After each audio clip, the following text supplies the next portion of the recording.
ठीक है, देखो बहुत इंटरेस्टिंग सब्जेक्ट है। The topic of discussion is called as, Ashok भी आ गया, ठीक है, इंटरनेशनल रिलेशन। ठीक है, इस सब्जेक्ट की एक खासियत है, इस सब्जेक्ट की एक खासियत है कि अगर आप पढ़ना चाहो तो इस सब्जेक्ट को 2 साल भी पढ़ सकते हो। ठीक है, if you want to study this subject you can study this subject for 2 years as well. ठीक है, मतलब लंबा पढ़ सकते हो। बट देखो, क्योंकि क्या होता है ना कि टोटल 193 कंट्रीज हैं। ठीक है, अब इंडिया का हर कंट्री के साथ एक बायलैटरल रिलेशन एस्टैब्लिश करने की कोशिश करो, like India China, India US. तो इंडिया प्लस 192 कंट्रीज के साथ बायलैटरल रिलेशन एस्टैब्लिश करोगे तो 192 क्लासेस हो गए, प्लस जो सब्सिडरी चीज है। ठीक है, बट मैंने आपका सिलेबस देखा था। ठीक है, बहुत क्लियरली मैं आपको बताता हूँ। कुछ सुपर हम क्या करेंगे, क्योंकि हमें बहुत समराइज करके सब्जेक्ट पढ़ना होगा, बिकॉज अगर मैं इसको एक्सपैंड करूँ तो it can go to any limit.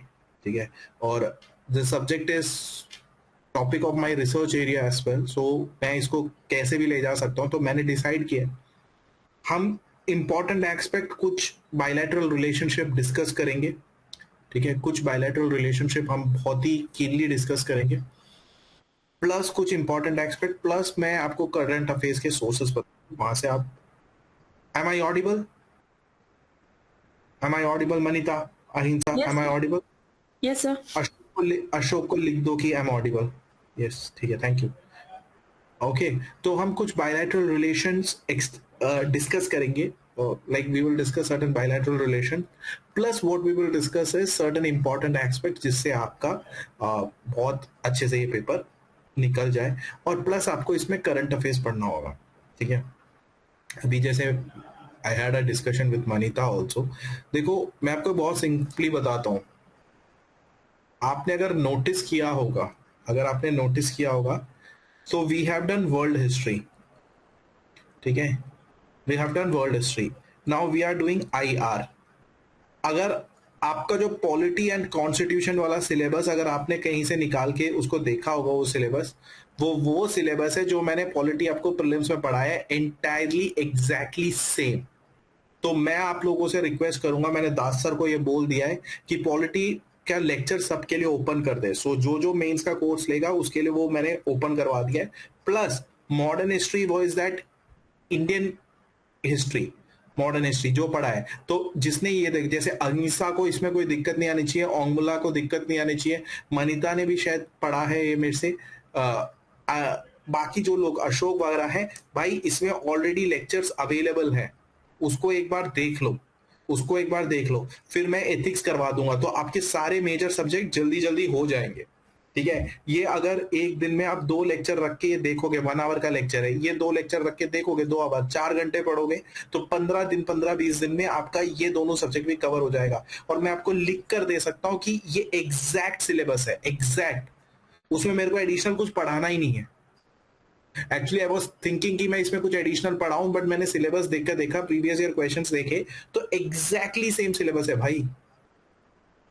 तो तुम अपना टाइम वेस्ट मत करो। तो मैंने दास सर को बोला कि वो सबके लिए ओपन कर दो। तो आपको जो पॉलिटी एंड का सिलेबस है, उसमें अगर जिसने मेरे से पढ़ा है, आंसर ने पढ़ा है, उसमें मैंने कॉन्स्टिट्यूशन के एक एक आर्टिकल को डिस्कस किया जो पेपर के मॉडर्न हिस्ट्री में। तो अशोक एंड जो जिसने मेरे से पढ़ा नहीं है वो एक बार देख ले। Ashok, will you watch it? Ashok को आवाज नहीं आ रही क्या? थोड़ा सा एक्स्ट्रा टाइम डाल लो यार, 15 दिन। Ashok, can you hear me?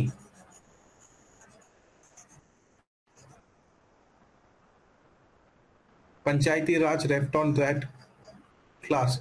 तुम जितना पढ़ा है उतने उतना पंचायती राज में शेड्यूल 10 और शेड्यूल 11 म्यूनिसिपैलिटीज और पंचायत राज की भी मैंने बात करी है।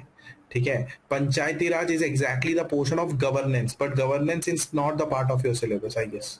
Governance is part of your syllabus. Okay, and में मैं अगर जरूरत पड़े तो वो ब्रीफ कर दूंगा, बट मेक श्योर दैट बाकी आपने देख लिया है। बाकी देख लिया अशोक?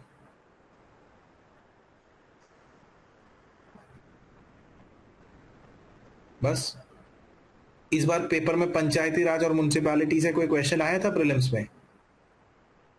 बताओ, आया था? एक भी क्वेश्चन आया था? अच्छा, यू आर ओल्ड स्टूडेंट, फिर डूइंग गुड। ठीक है। तो देखो, मुझे पता है पेपर में कहाँ से पूछा जाएगा, तो इसलिए अगर मैंने कुछ चीज को इंटेंशनली स्किप ओवर किया है तो don't worry about it, and I am pretty much sure about it. ठीक है। चलो, coming to international relationship, now we will start this subject.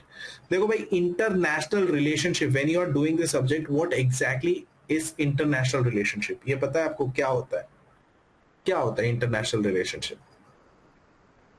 Any guesses? Mika, any guesses what is international relationship? Any idea? Relation with neighbour countries, okay. India, so Ahinsa ने बोला है relation with neighbour countries, so like India's neighbouring countries, Sri Lanka, Pakistan, Nepal, Bhutan, China, this are all India's neighbouring country. So क्या आप India US के relation को international relationship नहीं मानोगे?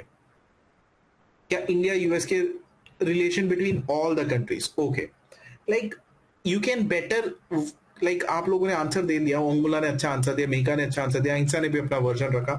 You can better state it as relationship between two countries, relationship between more than two countries is called a relationship between any countries is called as international relationship। देखो, मेरा एक opinion है, मैं थोड़ा अलग तरीके से इसको पढ़ाऊंगा। ठीक है, मैं इस तरीके से पढ़ाऊंगा कि आप फिर कोई भी दो देश के बारे में बात करेंगे तो आप इस तरीके से बात करना। ठीक है, अभी आपको समझ में आ जाएगा मैं क्या कह रहा हूँ। थोड़ा रिसर्च ओरिएंटेड पढ़ाऊंगा, तुम्हारा एक क्वेश्चन गलत नहीं होगा, ध्यान से सुनना। ठीक है। देखो, इंटरनेशनल रिलेशन पढ़ने का एक बहुत अच्छा तरीका होता है। ठीक है, तीन चीजें पढ़ लो, उन तीन चीजों को समझ लो तो आपको कोई भी देश के बीच का इंटरनेशनल रिलेशनशिप समझ में आ जाएगा। ठीक है। Number one, in order to learn international relationship we can see to three different perspective। The first perspective is alliance। आपने न्यूज़पेपर में पढ़ा होगा अलायंस। ठीक है। सेकेंड पर्सपेक्टिव है strategic partnership.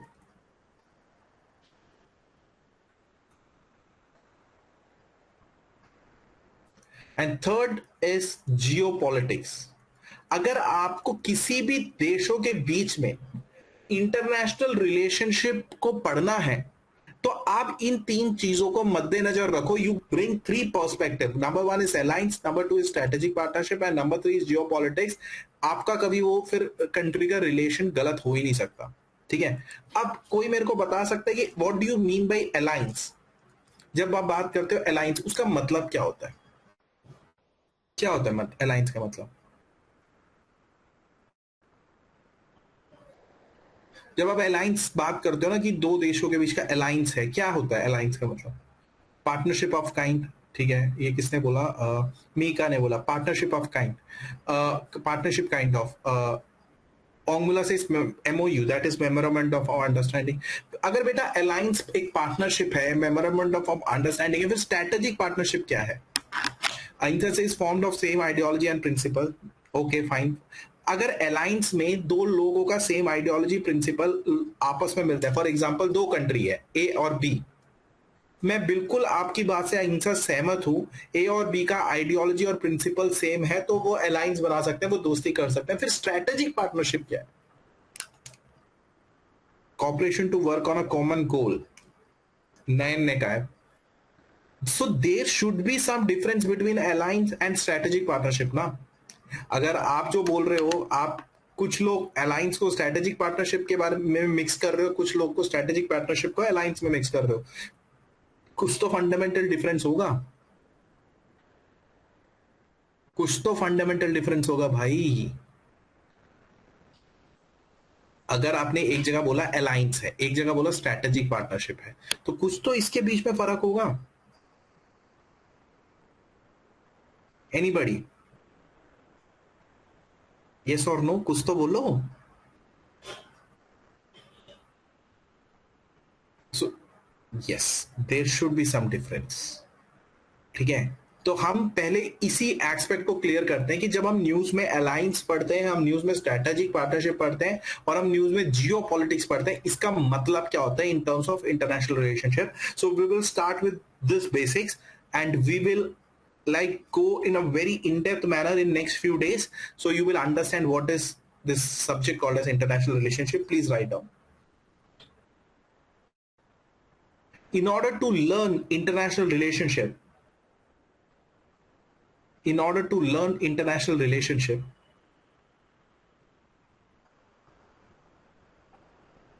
we need to see, we need to see this subject, this subject from a different perspective, from a different perspective. एक लिखो, number one alliance, number one alliance, number two strategic partnership, and number three geopolitics. ठीक है. Now alliance क्या होता है? Alliance का मतलब simple होता है, एक कंट्री होता है जो बहुत पावरफुल होता है और वो दोस्ती करता है छोटे छोटे कंट्रीज के साथ. एक पावरफुल कंट्री छोटे छोटे कंट्रीज के साथ दोस्ती करता है. फॉर एग्जाम्पल, यूएसए एक पावरफुल कंट्री है, उसने अपने साइड में बहुत सारे छोटे कंट्रीज को कर लिया, एक रिटर्न मेमोरेंडम साइन करवा लिया, रिटर्न एग्रीमेंट साइन करवा लिया, छोटे छोटे कंट्रीज को अपने तरफ कर लिया. वो होता है अलायंस. वो होता है अलायंस. जैसे इंडिया है, इंडिया नेपाल के साथ अलायंस बनाएगा क्योंकि नेपाल बहुत छोटा कंट्री है. इंडिया भूटान के साथ अलायंस बनाएगा, भूटान बहुत छोटा कंट्री है. इंडिया श्रीलंका के साथ अलायंस बनाएगा, श्रीलंका छोटा कंट्री है. इंडिया बांग्लादेश के साथ अलायंस बनाएगा क्योंकि बांग्लादेश छोटा कंट्री है. बट इंडिया कभी भी यूएसए के साथ अलायंस नहीं बनाएगा क्योंकि यूएसए इज कंपैरेटिवली स्ट्रॉन्गर और at equal power to India. जब एक देश अपने से छोटे कंट्री के साथ एक एग्रीमेंट साइन करते हैं उसको हम अलायंस कहते हैं. और जब दो इक्वल देश एक मेमोरेंडम ऑफ अंडरस्टैंडिंग साइन करते हैं उसको हम स्ट्रैटेजिक पार्टनरशिप कहते हैं. इंडिया चाइना के बीच में हर वक्त स्ट्रैटेजिक पार्टनरशिप साइन होगा. इंडिया यूएस के बीच में स्ट्रैटेजिक पार्टनरशिप साइन होगा. इंडिया जापान के बीच में स्ट्रैटेजिक पार्टनरशिप साइन होगा. इंडिया क्या बोलते हैं, रशिया के बीच में स्ट्रैटेजिक पार्टनरशिप साइन होगा. इंडिया इसराइल के बीच में स्ट्रैटेजिक पार्टनरशिप साइन होगा. बट इंडिया भूटान के टाइम पे अलायंस होगा, इंडिया नेपाल के टाइम पे अलायंस होगा, इंडिया श्रीलंका के टाइम पे अलायंस होगा, इंडिया अफगानिस्तान के टाइम पे अलायंस होगा. ठीक है, इंडिया पैलेस्टाइन अलायंस साइन करेगा, बट इंडिया सऊदी अरेबिया हर वक्त स्ट्रैटेजिक पार्टनरशिप साइन करेगा. Alliance is something which is signed between a powerful country and a much smaller countries. Often we call these countries as satellite countries. Satellite countries क्यों होता है? एक country जो powerful country होता है वो बीच में रहता है और छोटे छोटे कंट्रीज उसके इर्द गिर्द रहते हैं. अलायंस का मतलब समझ में आ गया? ठीक है. और स्ट्रेटेजिक पार्टनरशिप दो इक्वल पावर्स के बीच में साइन होते हैं. ठीक है, write down. Alliance, it is a written agreement, it is a written agreement between a small country, between a powerful country and various other small countries. It is a written agreement between a powerful country and various other small countries.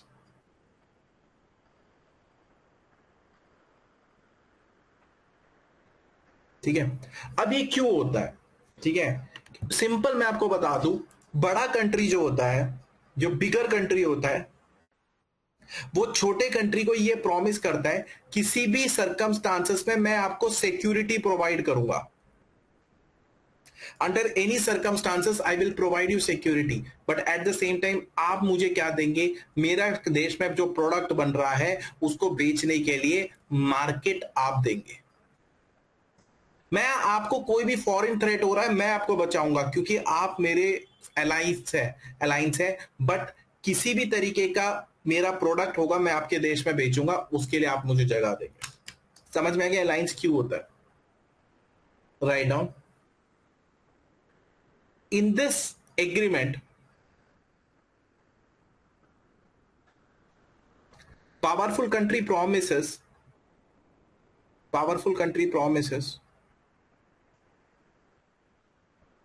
smaller country to provide protection. Powerful country promises smaller country to provide protection.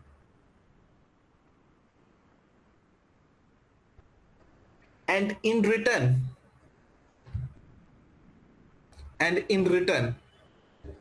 the powerful country will demand market access. In return, powerful country will demand market access. ठीक है, देखो, alliance एक बड़ा country और बहुत सारे छोटे छोटे कंट्रीज के बीच में होता है. पावरफुल कंट्री छोटे कंट्री को बोलता है भाई मैं तुझे प्रोटेक्शन दूंगा बट तू मुझे मार्केट देगा. ठीक है. और अलायंस में एक खासियत ये होती है, अलायंस हर वक्त पावरफुल कंट्री प्रपोज करेगा, आजा बेटा मेरे साइड आजा. कभी छोटा कंट्री नहीं बोलेगा कि मुझे अपने साइड रख लो. It will be always powerful country who will determine the various provisions of the agreement. अगर आप दोनों एक एग्रीमेंट में आते हो तो डेफिनेटली जो पावरफुल कंट्री होगा वो ही चीजों को डिटरमाइन करेगा, क्योंकि छोटे कंट्री के लिए जरूरत है पावरफुल कंट्री का एक अम्ब्रेला होना. ठीक है. अगर यूएसए अपने पास से एक छोटे से कंट्री को एक अपना एलाई बनाता है तो यूएसए बोलेगा कि भाई मैं तेरा एलाई तभी बनूंगा जब तू मेरी बात 90% चीज मेरी मानेगा. ठीक है. एक अलायंस में पावरफुल कंट्री हर वक्त प्रपोज करता है the provisions of the document. Right on. In case of alliance,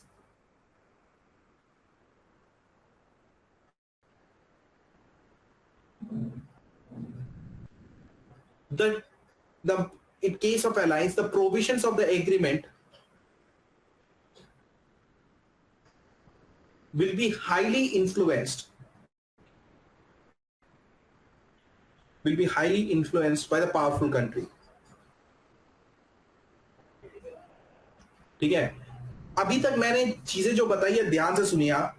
alliance, strategic partnership और जियो पॉलिटिक्स के बेसिस पे इंटरनेशनल रिलेशन के मैटर को डिटरमाइन करा जा सकता है. अलायंस, स्ट्रैटेजिक पार्टनरशिप और जियो पॉलिटिक्स से 3 मेजर पर्सपेक्टिव है जिसमें इंटरनेशनल रिलेशन को डिटरमाइन करा सकता है. ठीक है. अलायंस एक, just give me a moment. Hello, मैं देवरन मैं क्लास में हूँ, है ना, करता हूँ बात. मैं क्लास में हूँ, क्लास में.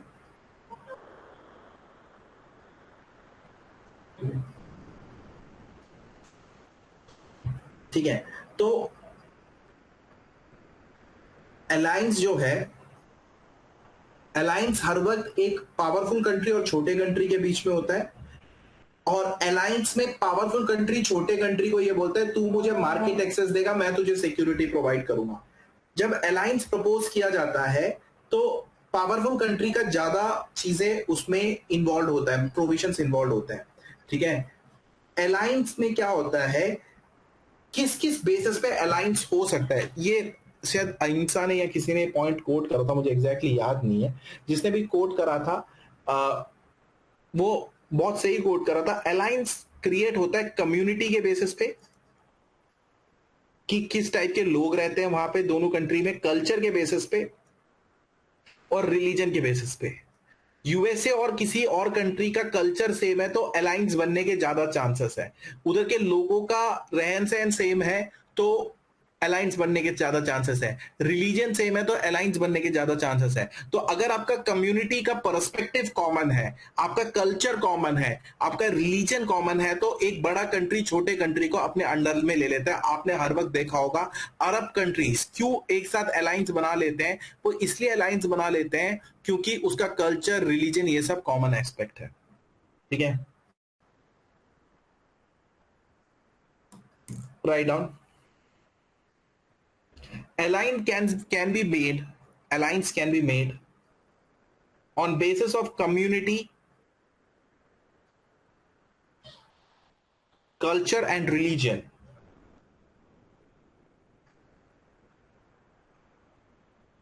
ठीक है.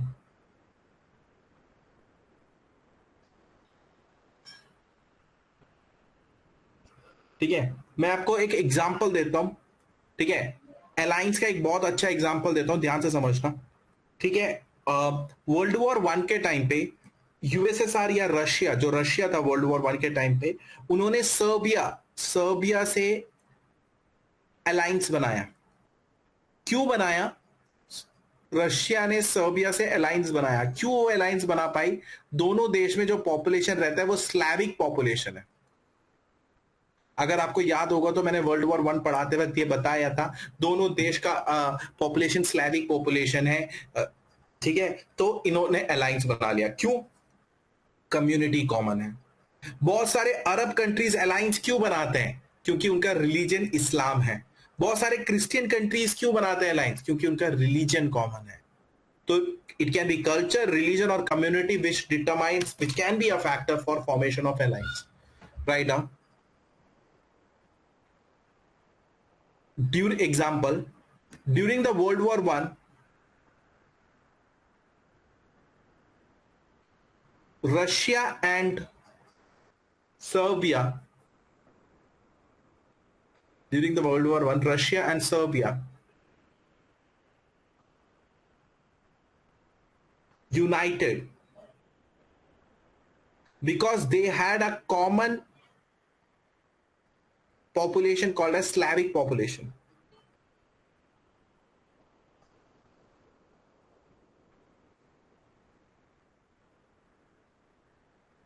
ठीक है, क्लियर? अब अगला पॉइंट लिखो। Many Arab countries and Christian countries, many Arab countries and Christian countries forms alliance, forms alliance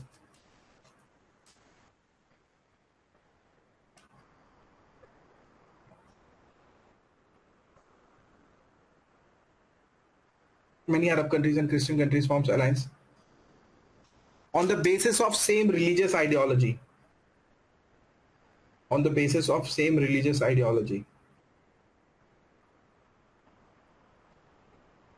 ठीक है, समझ में आ गया? इतना समझ में आ गया?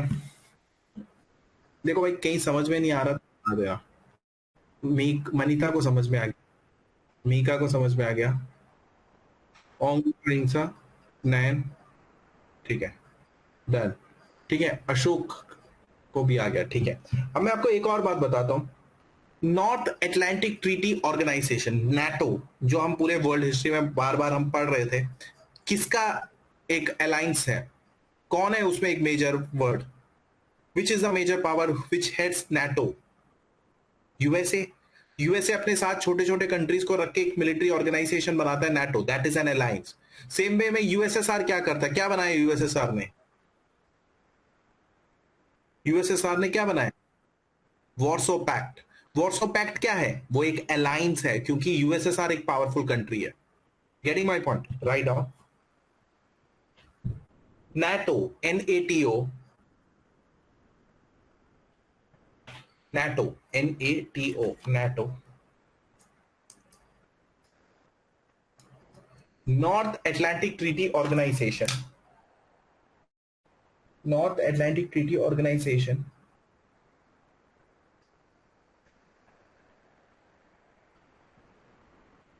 was an alliance proposed by, was an alliance proposed by North Atlantic Treaty Organization was an alliance proposed by USA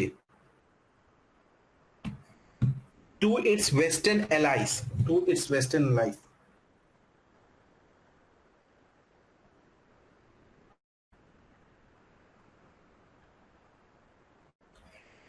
Next point.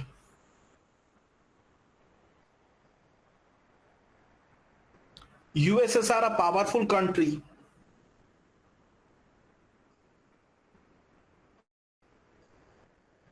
USSR a powerful country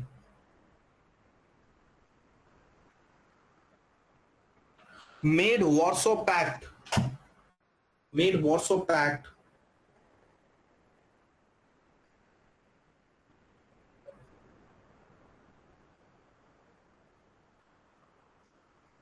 with its Eastern allies, with its Eastern allies. ये दोनों example है alliance के, ठीक है। एक और चीज मेरे दिमाग में आ रहा है, मैं आपको बताता हूँ। आपने ना बहुत ध्यान से, अगर आप जियो पॉलिटिक्स को फॉलो करते होगे, आपने सुना होगा चाइना का ना बहुत ज्यादा पंगा होता है ताइवान से। ताइवान से बहुत ज्यादा चाइना का पंगा होता है, ठीक है। ताइवान को कौन सपोर्ट करता है? यूएसए। क्यों? ताइवान चाइना का, ताइवान को चाइना के खिलाफ कौन लड़वाता है? यूएसए। क्योंकि यूएसए और ताइवान अलायंस है, ठीक है, अलायंस है। सेम वे में रशिया, यूक्रेन, यूक्रेन को कौन सपोर्ट करता है? USA, because Ukraine and USA are alliance.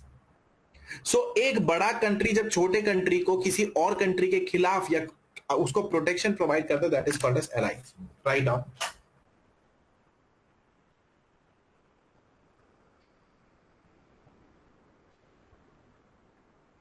USA supporting, USA supporting, USA supporting Taiwan against China, USA supporting Taiwan against China.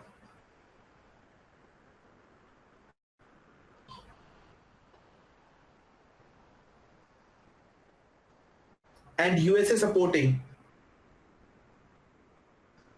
Ukraine against Russia is also alliance. USA supporting Taiwan against China, and USA supporting Ukraine against Russia is also alliance. So I hope you have understood what is alliance. समझ में आ गया? मनीता, एक बार पूरा alliance को पूरा brief out कर दो कि क्या क्या है।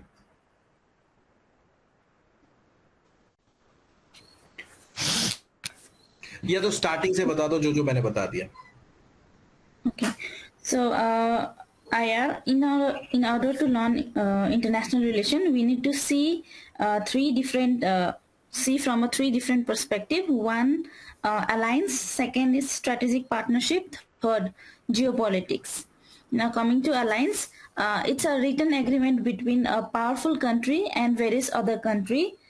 It's a agreement in which powerful country promises smaller country to provide protection, and in return powerful country they demand the access of market to these smaller countries. Secondly, in case of alliance, the provision of the agreement will be highly influenced by the powerful countries, not by the smaller countries. Alliance can be made on the basis of community, culture, or religion. So, for example, during World War I, Russia and Serbia were united because they had a common population called Slavic population. Similarly, Slavic populations. So, similarly, many Arab countries and Christian countries, they formed alliance based on their similarity on their religious ideology. Then we also saw about NATO, which is North Atlantic Treaty Organization, which is an alliance proposed by USA to its Western alliance, Western countries. Similarly, USSR also made an alliance called Warsaw Pact with Eastern countries. In the same way, USA is supporting Taiwan against China, and also USA is supporting Ukraine against Russia. This is also a kind of alliance, example of an alliance. Okay, so I hope everybody has understood. With this, I'm moving to strategic partnership.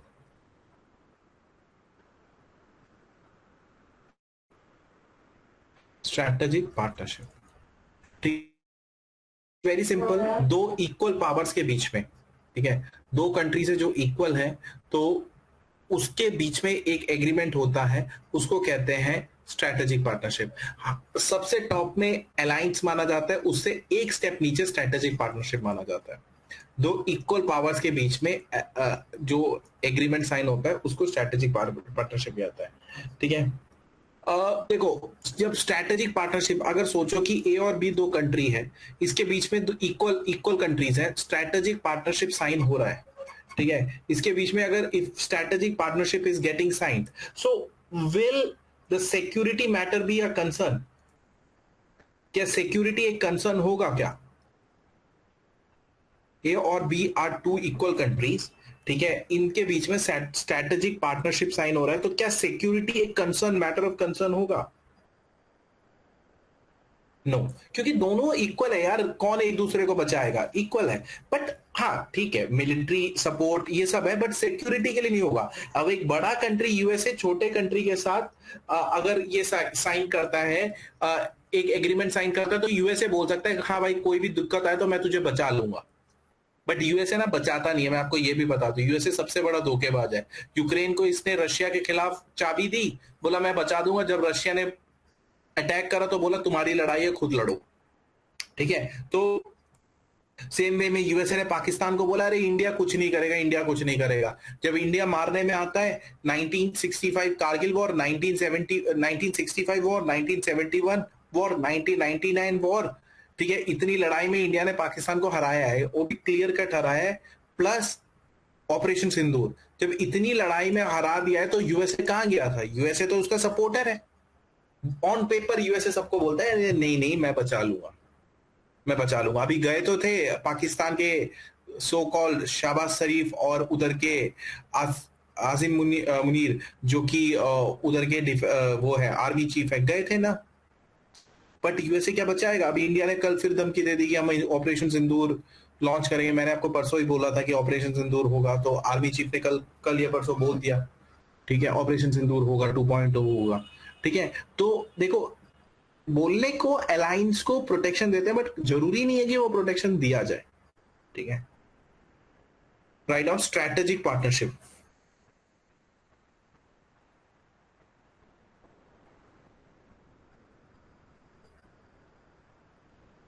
It happens between two countries. Alliance तो बहुत सारे include हो सकते हैं ना, NATO में तो बहुत सारे हो सकते हैं। Strategic partnership, it happens between two countries, it is one step below alliance.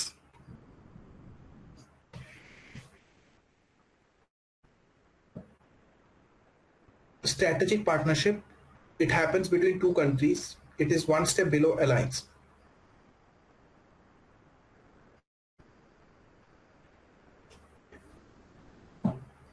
But in this case both countries are equal powers.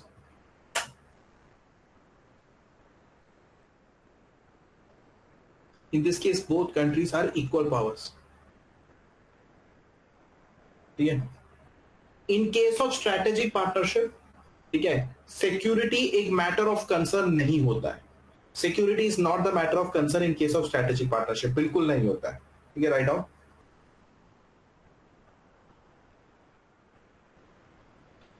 In case of strategic partnership security umbrella is not a major point of discussion. Security umbrella is not a major point of discussion because both countries are equal powers and both countries can protect themselves easily.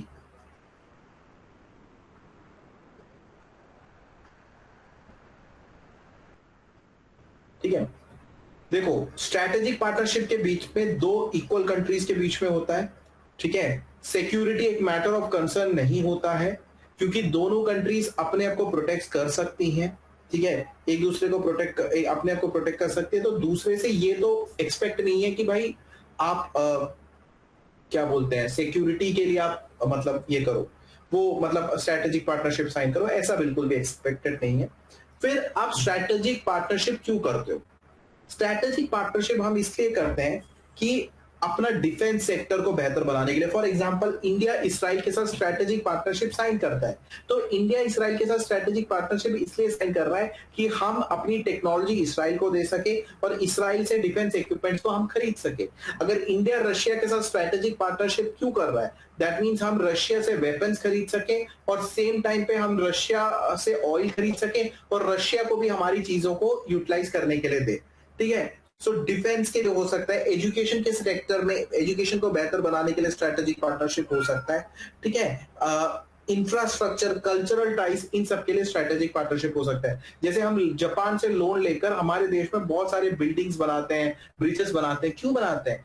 Infrastructure development के लिए। So strategic partnership is not for that security umbrella, but it is for education, culture, defence, infrastructure etcetera. Right on. Strategic partnership is done to improve. Strategic partnership is done to improve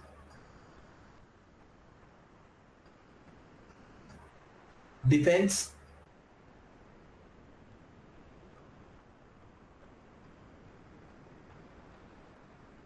education. Strategic partnership is done to improve defense, education, increase cultural ties, increase cultural ties,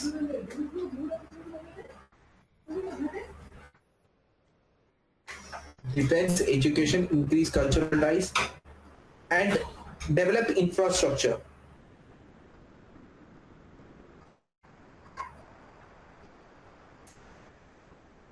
ठीक है, for example आपने सुना होगा India और Japan का naval exercise हुआ। ठीक है, इंडिया जापान का नेवल एक्सरसाइज होता है। क्यों होता है? क्योंकि इंडो जापान नेवल एक्सरसाइज, क्योंकि हमारी नेवी की जो टेक्नोलॉजीज होती है उनको सिखाया जाता है, उनकी टेक्नोलॉजी को हमको सिखाया जाता है। बट मैं आपको एक बात बहुत क्लियरली बता दूं, पूरा कुछ नहीं बताते। ठीक है, right on.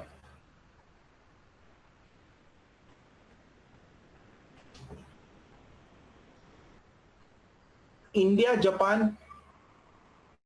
Naval exercise, India Japan naval exercise called as JIM-X. JIM-X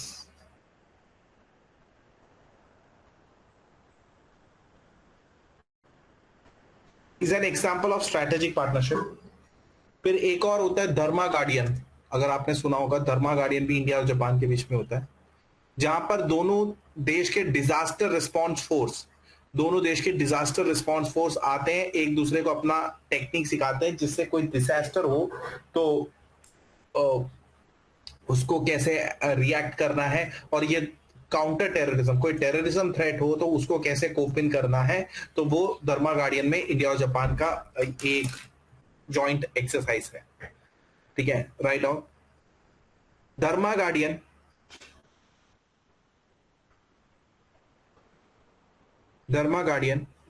it is a joint exercise between India and Japan। तीन चीज के लिए होता है। एक तो डिजास्टर रिस्पॉन्स, लिख लो, for disaster response. Number two, stability in the region, stability in the region, मतलब एशिया में स्टेबिलिटी रहे। Disaster response, stability in the region and counter terrorism.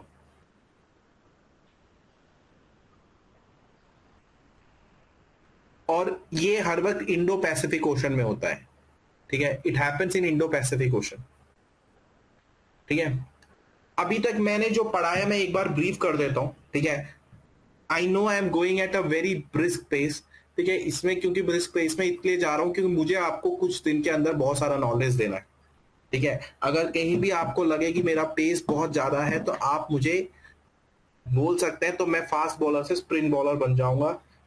ठीक है, I will go at a snail space, आराम से पढ़ेंगे जिंदगी में रिलैक्स होकर। ठीक है, अभी तक मीका, मनीता, ओंगमुला, अहिंसा, नयन, अशोक समझ में आ रहा है या नहीं आ रहा है, या it is going like a water vapour above your head? Manita को समझ में आ रहा है, ओंगमुला को समझ में आ रहा है, नयन को समझ में आ रहा है, अहिंसा कहाँ गया? बहुत बढ़िया। ठीक है, एक बात सुन लो, देखो मैं आपको बहुत सिंपल बताता हूं। अभी तक हम लोगों ने बात किया इंटरनेशनल रिलेशंस को अलग अलग प्रोस्पेक्ट से समझ सकते हैं। Number one is alliance, number two is strategic partnership and number three is geopolitics. जब मैं अलायंस की बात करता हूं, it is done between a powerful country and a smaller country. एक पावरफुल देश और एक छोटे देश के बीच में अलायंस होता है, ठीक है। इसमें क्यों अलायंस छोटा देश साइन करता है? क्योंकि पावरफुल कंट्री उसको बोलता है बेटा डरो मत, कोई तुम्हारे ऊपर अटैक करेगा तो मैं तुम्हें बचाऊंगा, बदले में तुम क्या दोगे? मुझे मार्केट एक्सेस दोगे, मेरे देश में जो प्रोडक्ट बन रहा है मैं तुम्हारे देश में बेचूंगा और मैं पैसे कमाऊंगा, ठीक है।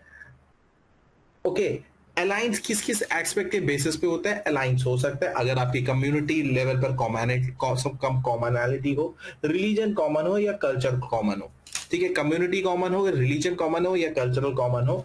वर्ल्ड वॉर वन के टाइम पे वर्ल्ड वॉर वन के टाइम पे रशिया सर्बिया के साथ एक अलायंस फॉर्म करता है, क्योंकि दोनों देश में जो पॉपुलेशन है वो कॉमन पॉपुलेशन है, कॉल्ड एज स्लैविक पॉपुलेशन, ठीक है। Many Christian countries and Islamic countries आपस में अलायंस फॉर्म करते हैं, ठीक है। बहुत सारे क्रिश्चियन कंट्रीज और इस्लामिक कंट्रीज अलायंस फॉर्म करते हैं बिकॉज उनकी रिलीजियस आइडियोलॉजी सेम है। जैसे यूएसए ने अपने साथ छोटे छोटे कंट्रीज को इकट्ठा करके एक अलायंस फॉर्म किया था, that is a military organization called as NATO, North Atlantic Treaty Organization. USSR ने अपने साथ छोटे छोटे कंट्रीज को इकट्ठा करके वॉर्सो पैक्ट कॉमन एक मिलिट्री ऑर्गेनाइजेशन या मिलिट्री ग्रुपिंग क्रिएट करा था टू काउंटर यूएसए, ठीक है। ये सब अलायंस का पार्ट हो गया। अमेरिका ताइवान को सपोर्ट करता है चाइना के खिलाफ, वो एक अलायंस है, क्योंकि अमेरिका सुपर पावर है, ताइवान इतना छोटा कंट्री है, ठीक है। अमेरिका यूक्रेन को सपोर्ट करता है रशिया के खिलाफ, वो यूक्रेन और अमेरिका के बीच में एक अलायंस है।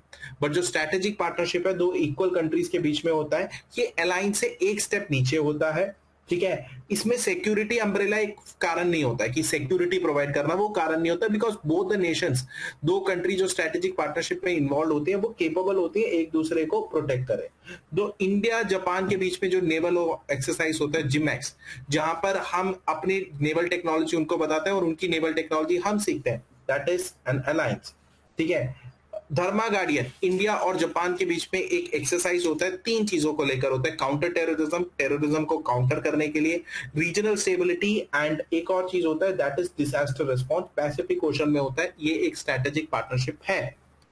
अब कभी कभी दो देश मिलकर स्ट्रेटेजिक पार्टनरशिप में ऑपरेशंस भी करते हैं, जैसे कि स्ट्रैटेजिक पार्टनरशिप में ऑपरेशंस करते हैं, जैसे किसी देश को अटैक करना है तो दो देश साथ मिलके चले गए, ठीक है। आपको पता है, फॉर एग्जांपल दो देश है ए और बी, दोनों इक्वली पावरफुल है, इन दोनों ने मिलकर एक ऑपरेशन लॉन्च करा एक दूसरे देश सी में, ठीक है। दोनों ने मिलकर, ए प्लस बी ने मिलकर एक ऑपरेशन लॉन्च करा। ये ऑपरेशन दो टाइप के होते हैं। कौन से दो टाइप के होते हैं बताओ? Which are the two types of operations?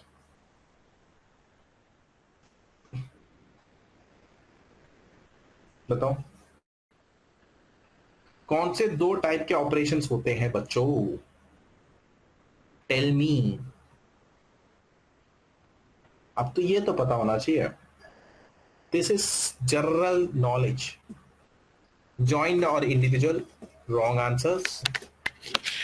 मैंने यही कहा था कि स्ट्रेटेजिक पार्टनरशिप में दो टाइप की कंट्री मिलकर ऑपरेशन करते तो definitely it's a joint operation. मेरा कहने का मतलब है operations are of two types, what are they? Wrong answer, wrong बोला अशोक, रॉन्ग आंसर। जो सही आंसर देगा उसको अहिंसा 5 लाख रुपए का चेक देगा।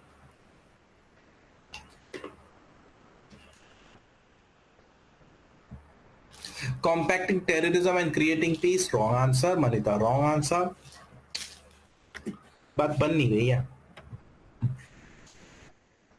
सो क्या आप 5 लाख रुपए का चेक खोना चाहते हैं? चलो ठीक है, आप खो चुके हैं। ऑपरेशन दो टाइप के होते हैं, एक होते हैं कोवर्ट ऑपरेशंस, एक होता है ओवर्ट ऑपरेशंस, ठीक है।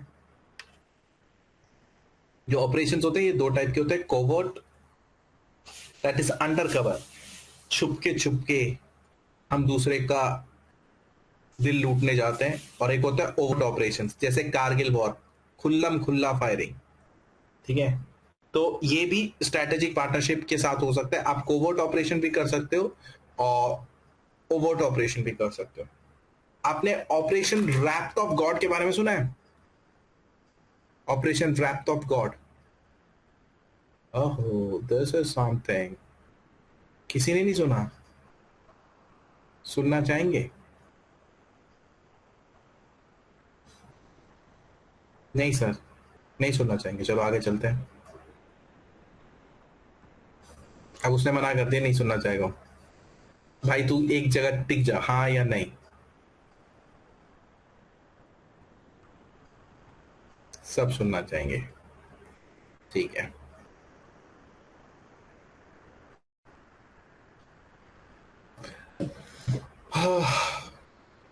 देखो, ध्यान से सुनना।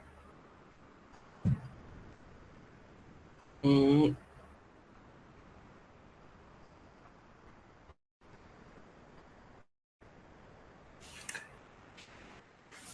सोच ये रहा हूं किस लेवल तक डिटेलिंग दे सकता हूं। ठीक है, ज्यादा मतलब एक लेवल तक ही डिटेलिंग दे पाऊंगा, उससे ज्यादा डिटेलिंग नहीं दूंगा, ठीक है। ये एक अंडर कवर ऑपरेशन था, मैं आपको बताता हूं, ठीक है। आपने ओलंपिक्स गेम्स के बारे में सुना होगा, हर कोई भी अनम्यूट करो, मेरे को बात करना पसंद है, बताते हैं।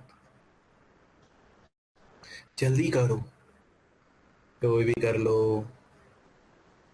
Yes, sir. मनीता ने अनम्यूट कर लिया। Manita, have you heard about Olympics? Yes, sir. हर 4 साल में एक ओलंपिक्स होता है, ठीक है। तो 1972 की बात है, 1972 जो ओलंपिक्स हुआ था वो कहां पर हुआ था पता है? म्यूनिच में। म्यूनिच कहां है?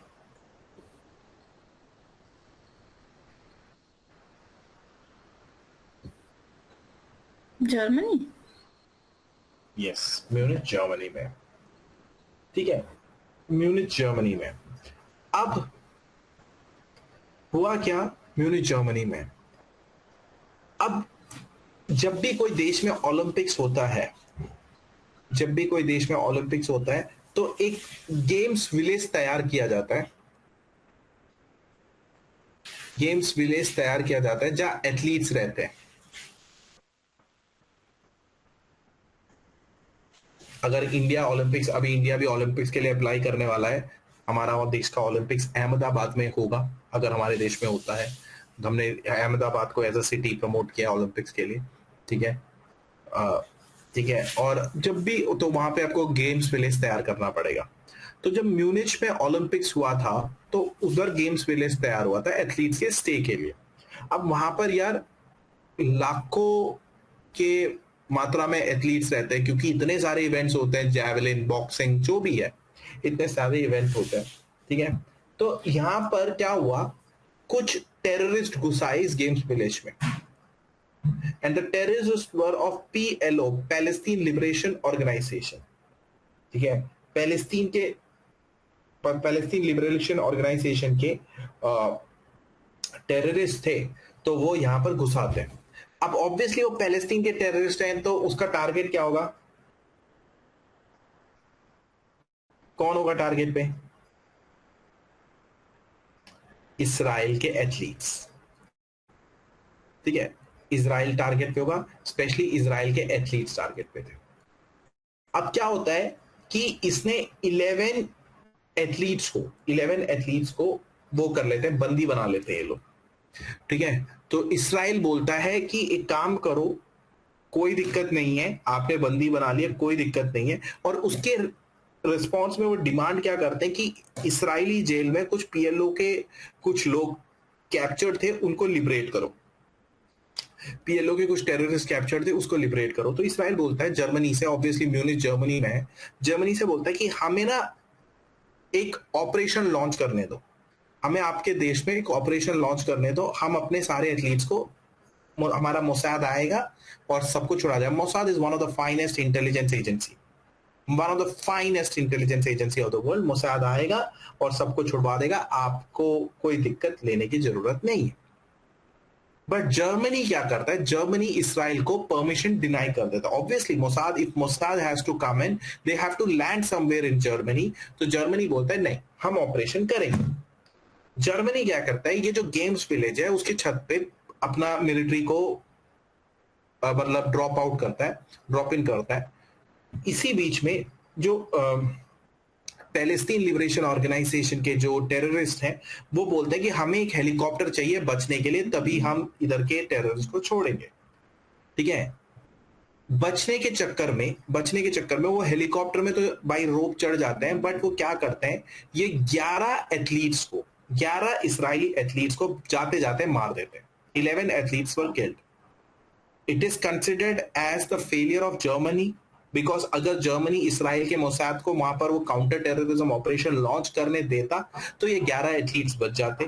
ठीक है, बट ये पैलेस्तीनी लिबरेशन ऑर्गेनाइजेशन के टेररिस्ट वहां से निकलते हैं, 11 के 11 बच जाते हैं, 11 के 11 बच जाते हैं, और वो दुनिया के मतलब में से वहां से म्यूनिच से निकलते हैं, नहीं, पैलेस्टीन लिबरेशन ऑर्गेनाइजेशन के टेररिस्ट वहां से बच जाते हैं, बट 11 के 11 एथलीट्स मर जाते हैं। ठीक है, so all the terrorist of PLO were escaped. ये एक सितंबर के महीने में हुआ था। This day is called as black September.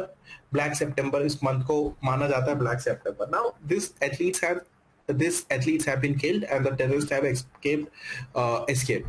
Now this terrorist group, जो भी टेररिस्ट आए थे, they went to different parts of the world. जितने भी टेररिस्ट आए थे वो दुनिया के अलग अलग कोने में चले जाते हैं। ठीक है, क्योंकि वो बच गए, और अलग अलग कोने में जाकर दे चेंज देयर आइडेंटिटी। कोई टीचर बनता है, कोई पुलिस वाला बनता है, कोई बार्बर बनता है, कोई वेटर बनता है। दे change their identity and started living a normal life. अपनी फैमिली के साथ अलग अलग दुनिया के अलग अलग पार्ट ऑफ कंट्री में जाते हैं, अलग अलग देश में जाते हैं, और वो पीएलओ के टेररिस्ट वहां जाकर रहने लगते हैं। ठीक है, now this incident which happened in 1972 is considered as a most disastrous incident in human history, because see, you might have political agenda, you might have vengeance to a country, but killing athletes who are going to take part in an Olympic games is absolutely absurd। ठीक है, ये बहुत गलत चीज है कि आपने उन 11 एथलीट्स को मारा। आपका कोई भी एजेंडा हो सकता है, और आपके सारे टेररिस्ट भी बच जाते हैं। That is was the failure of German administration, that was the failure of German police and German army, and सारे टेररिस्ट बच जाते हैं। And Israel was very much like hurt with this incident कि भाई हमारे 11 एथलीट्स तुमने मारे कैसे। ठीक है, अब इसराइल डिसाइड करता है एक operation which is considered as one of the most brilliant counter-terrorism operation launched ever in the human history। सबसे बेहतरीन काउंटर टेररिज्म ऑपरेशन है जो इंसान के जो ह्यूमन हिस्ट्री है इसमें लॉन्च किया गया। This operation is called as operation wrath of God। This operation is called as operation wrath of God। wrath of God में होता क्या है? ठीक है, इसराइल की उस टाइम की प्राइम मिनिस्टर गोल्डा मेयर ये ऑपरेशन को लॉन्च करती है। उस टाइम की जो प्राइम मिनिस्टर थी गोल्डा मेयर लॉन्च कर दिया। अब मैं आपको कुछ इसके की एस्पेक्ट बता देता हूँ। इस ऑपरेशन में इन्वॉल्व थे मोसाद, जो कि इसराइली मिलिट्री इंटेलिजेंस एजेंसी है। मिलिट्री, आपको मैं क्लियर कट चीजें बता देता हूँ। Mossad is the Israel's military intelligence agency, and there is one more agency which was involved in this operation, जिसकी लोग बात नहीं करते। The organization is called as Shin Bet। हर कोई मोसाद की बात करता है, but Shin Bet was also an agency which was involved in this operation। Shin Bet is an internal security agency of operation। Mossad का काम है military intelligence agency, और शीन बेट internal security से डील करता है। नाउ गोल्डा मेयर इस operation wrath of God को launch करती है। इस ऑपरेशन का एजेंडा क्या होता है? इस ऑपरेशन का एक एजेंडा होता है, जो भी ब्लैक सितंबर मैसेकर में इन्वॉल्व थे, पैलेस्टीन लिबरेशन ऑर्गेनाइजेशन के टेररिस्ट या म्यूनिच अटैक में जो भी इन्वॉल्व थे, ठीक है, उनको पकड़ना है, उनको मारना है, उनको एलिमिनेट करना है। ठीक है, एंड ये ऑपरेशन लॉन्च किया जाता है, ये ऑपरेशन लॉन्च किया जाता है और इस ऑपरेशन में इनको साफ साफ इंस्ट्रक्शन ये दिए जाते हैं जो भी। अब इस ऑपरेशन की मैं खासियत बता देता हूं। जितने टेररिस्ट उतने जितने टेररिस्ट उतने आपके फोर्स आपकी मोसाद के एजेंट्स जाएंगे, जितने टेररिस्ट होंगे उतने एजेंट्स जाएंगे।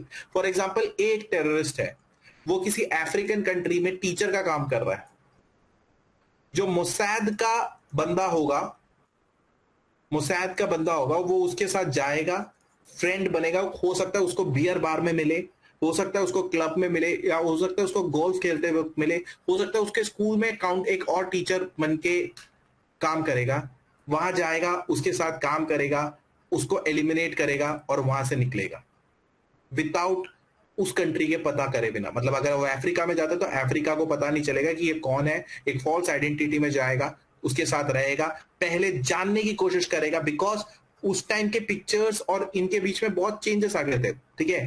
पहले सस्पेक्ट को आइडेंटिफाई करेगा, सस्पेक्ट को प्रूव करेगा कि हाँ this person is that terrorist, this person is that terrorist, and identify करेगा, एलिमिनेट करेगा। एलिमिनेट करने के लिए गोल्डा मेयर और इन्होंने क्लियर कट इंस्ट्रक्शन दिए थे, वो भी मैं बता देता हूं। एलिमिनेट करने के लिए ये बोला गया था कि आप स्नाइपर को यूज करेंगे। स्नाइपर मतलब जो दूर से आप पॉइंट करते हैं, स्नाइपर राइफल्स, अगर आपको बहुत डिस्टेंस में अटैक करना होता है, साइलेंट स्नाइपर्स होते हैं, ठीक है। बॉम्ब्स को यूज करेंगे, ठीक है। आप फॉल्स आइडेंटिटी में जाएंगे, ठीक है। तो आपको सबसे पहले क्या करना था कि उस बंदे को आइडेंटिफाई करना था, इज इट द पर्सन, वो करेंगे। फिर आप वहां पे उसके साथ रहेंगे, उसकी एक्टिविटीज को मॉनिटर करेंगे और उसको एलिमिनेट करेंगे। You won't believe, you won't believe, this operation lasted for many years, ठीक है। And one by one Mossad and Shin Bet, ठीक है, लगभग लगभग 10 साल, 10 साल से 10 साल से ज्यादा, लगभग 20 साल, 1972 में म्यूनिच ओलंपिक्स हुआ, लगभग लगभग 1990s तक ये ऑपरेशन 1995 तक चला, लगभग 20 साल तक ये ऑपरेशन चला, ठीक है। और इसराइल ने फाइनली ये बोल दिया, ओवर 20 इयर्स ये ऑपरेशन चला और फाइनली ये बोल दिया कि operation wrath of God is over.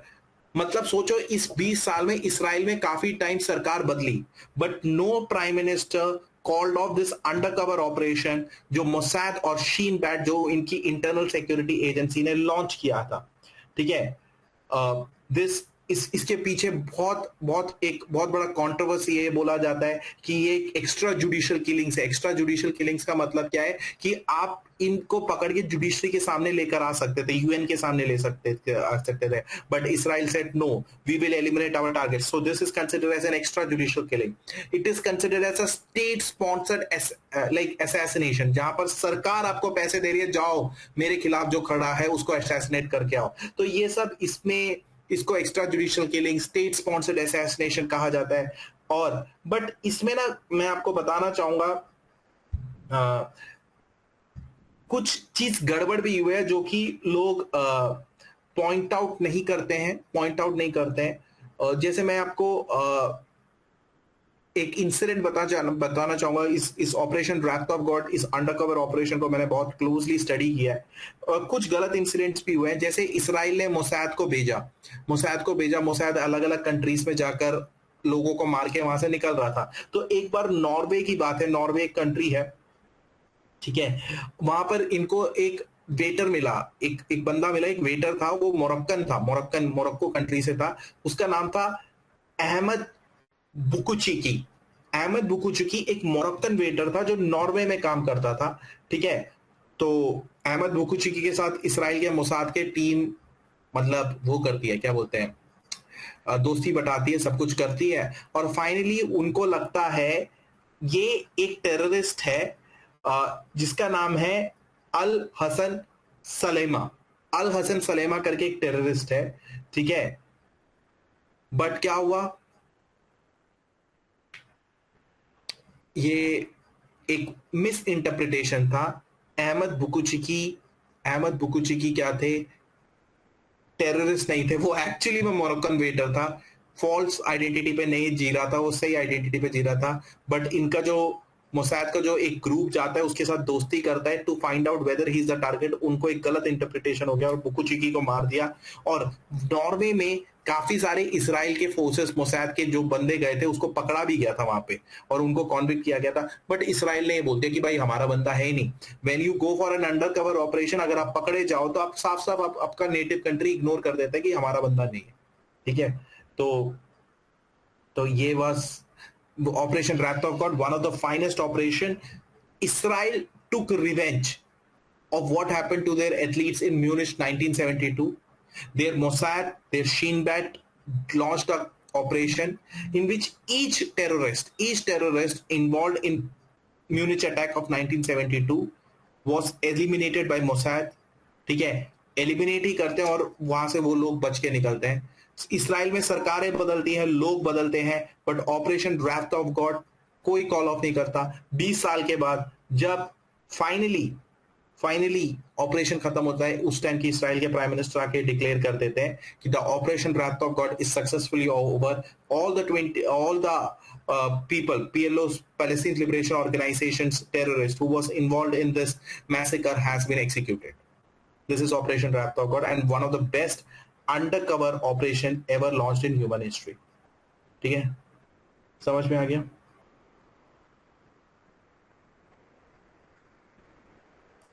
Undercover operation का पार्ट हानि बनाना है मेरे मारा जयंती। ठीक है, क्या है, क्या लिखा है भाई?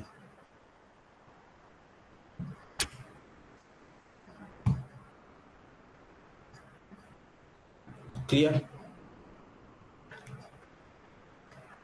ऑपरेशन रैथ ऑफ गॉड है, ये बहुत अच्छा ऑपरेशन है। ठीक है, इसके बारे में 2000 पता नहीं कौन 2005 में स्टीफन स्पिल्सबर्ग की एक फिल्म भी बनी है, वो देख लेना। ठीक है, तो write down countries carry out various security operations. Countries carry out various security operations and defense operations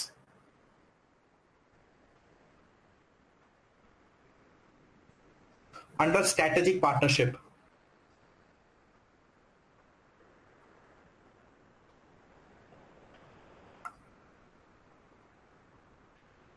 This operation can be covert operations. These operations can be covert operation. Covert operation. COVERT. Covert operation.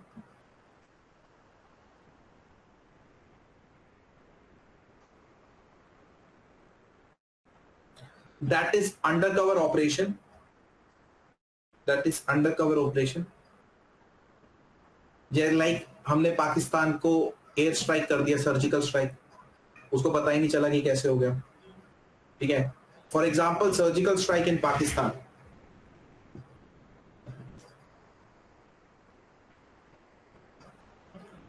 or it can be an overt operations. It can be an overt operations.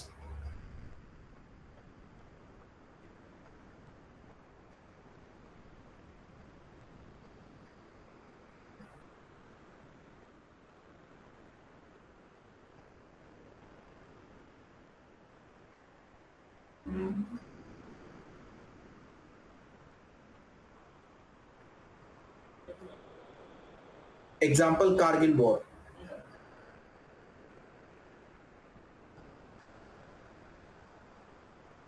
Example, Kargil war.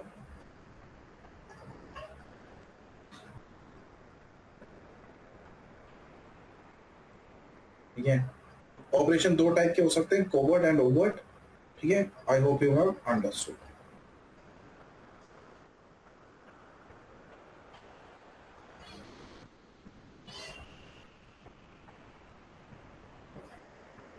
अब आते हैं हम अपने तीसरे कार्यक्रम में, ठीक है, जिसका नाम है जियो पॉलिटिक्स।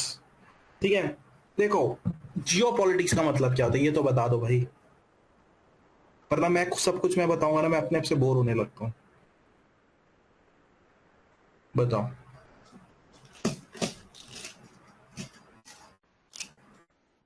बताओ। जियो पॉलिटिक्स नयन बताएगा ये। नयन, नयन बताओ बताओ, what is Jio politics? Um,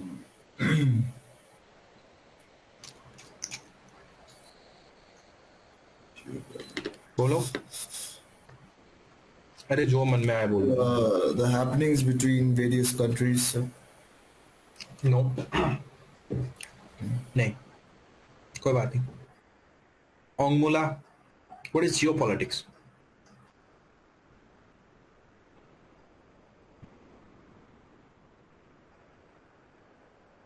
ओंगमुला भी नहीं बता रही। Ainsa, what is Jio politics?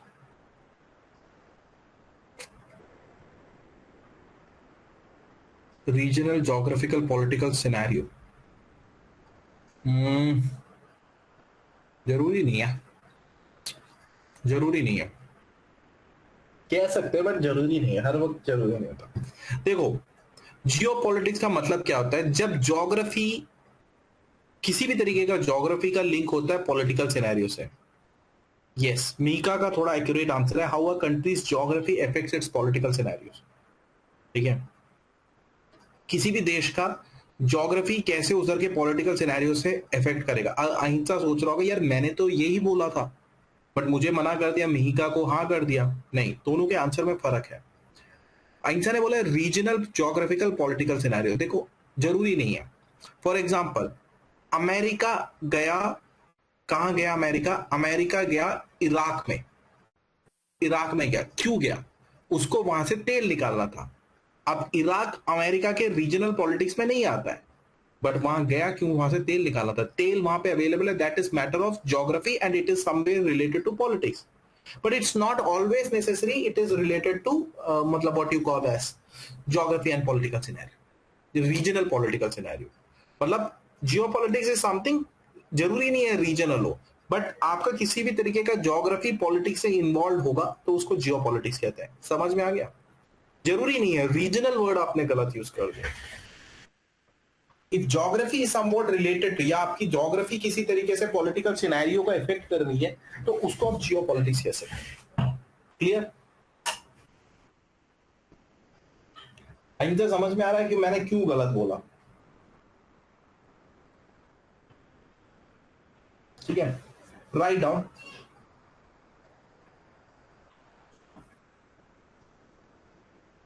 It is the role of geography.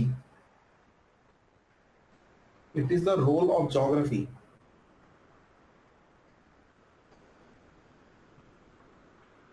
in determining the foreign policy. It is the role of geography in determining the foreign policy.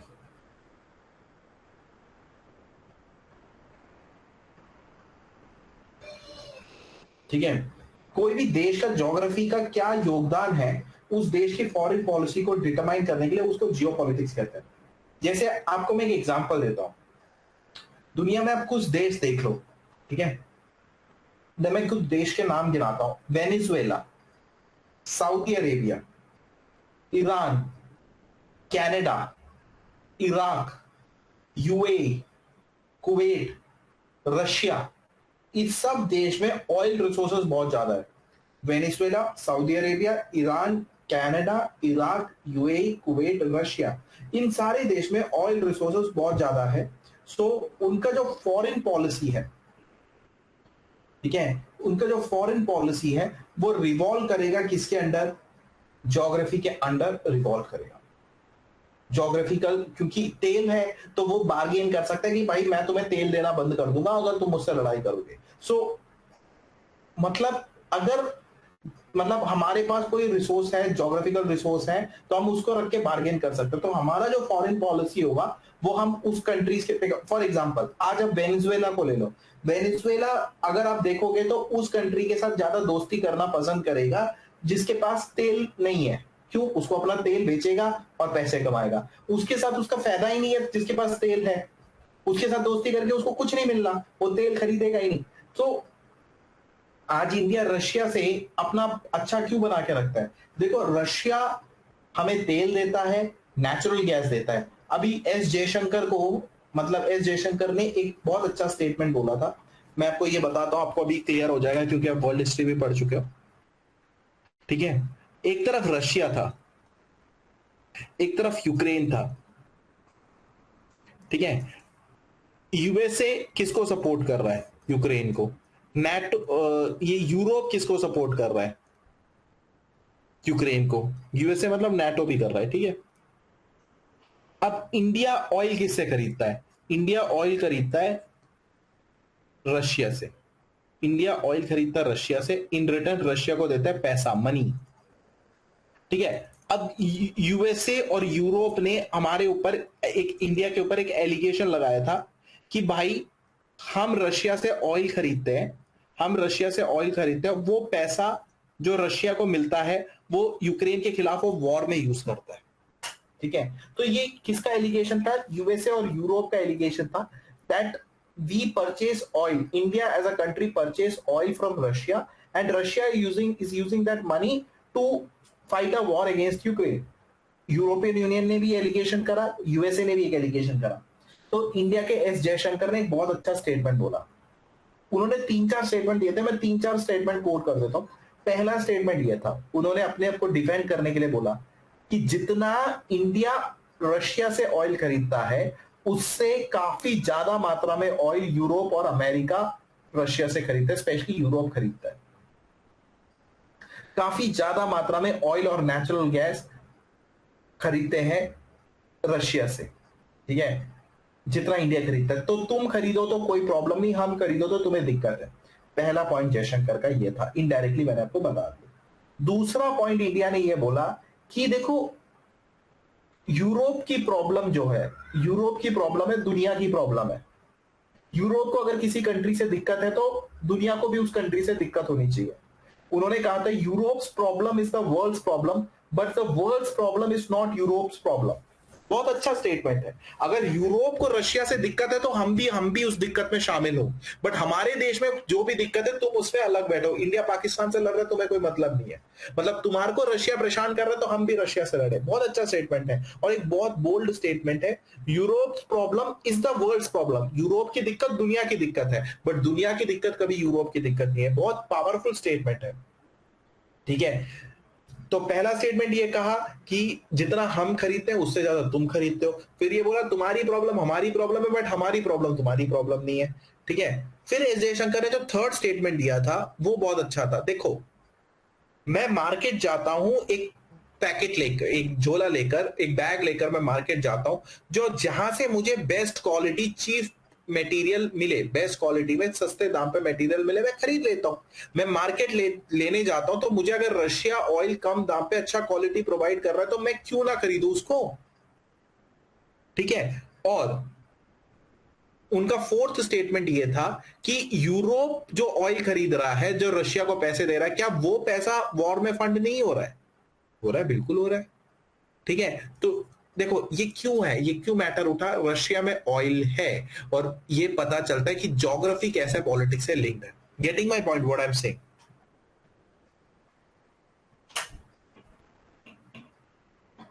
समझ में आ रहा है? ठीक है, देखो किसी भी लेवल पर ऐसा लगे ना कि ऊपर ऊपर से जा रहा है, मतलब ज्यादा कॉम्प्लिकेट हो रहा है, तो मुझे बता देना, मेरे पास इसका लाइटर वर्जन भी है। ठीक है, write down geopolitics. It is the role of geography,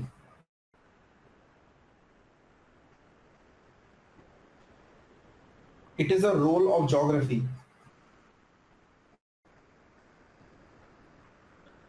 in determining the foreign policy.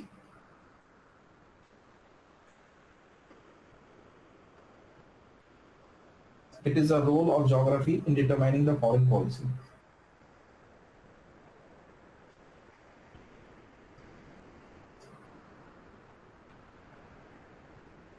For example,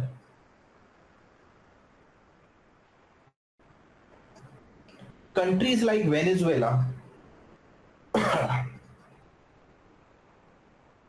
countries like Venezuela, Saudi Arabia,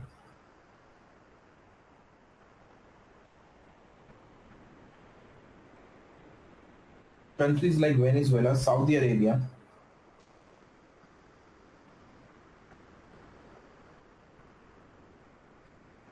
Iran, Canada.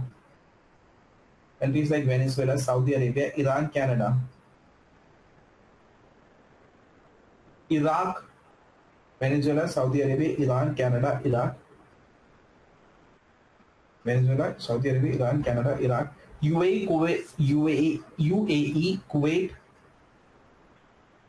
Russia, Venezuela, Saudi Arabia, Iran, Canada, Iraq, UAE, Kuwait, Russia. All have good oil resources. All have good oil resources.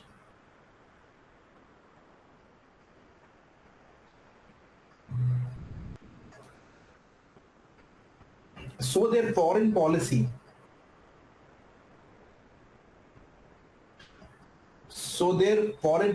will revolve around